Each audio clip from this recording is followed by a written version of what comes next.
Em nome do Pai, do Filho e do Espírito Santo. Amém.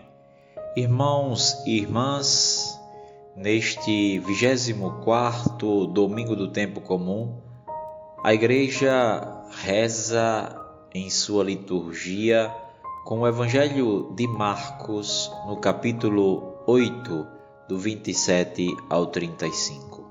É justamente neste Evangelho que nós vamos encontrar Pedro, que, como qualquer ser humano, é uma mistura muito complexa de sombra e de luz. A questão de Jesus para vós: quem sou eu? Ele responde: tu és o Messias.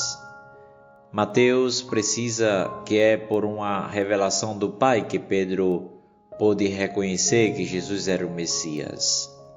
Daí a necessidade que Pedro estivesse aberto e acolhedor, na escuta do Pai.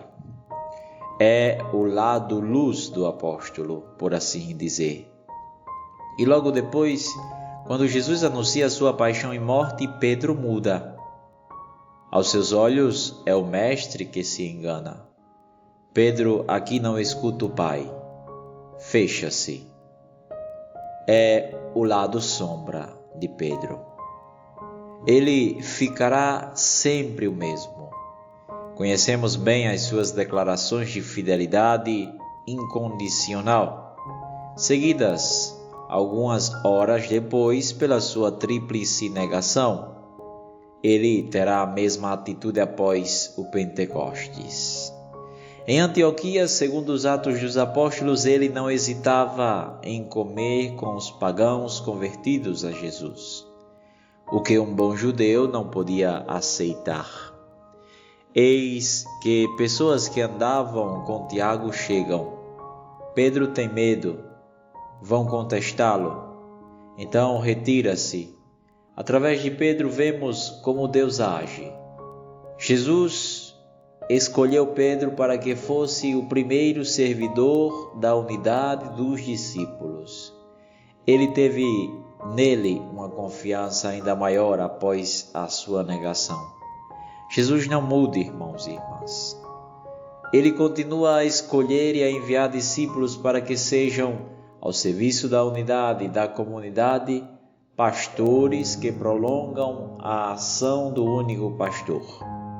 Mas estes homens guardam o seu lado luz e o seu lado sombra. São Paulo, o apóstolo dos gentios, dirá que Deus confia o seu tesouro a vasos de argila, para que a vossa fé repouse não na sabedoria dos homens, mas no poder de Deus. Apesar dos limites e dos defeitos dos pastores, o Espírito Santo, o Paráclito, continua a fazer crescer o reino. Que ele, portanto, fortaleça a nossa fé e a nossa esperança. Que esta semana para nós seja uma semana de graça e de bênçãos. Assim seja. Amém.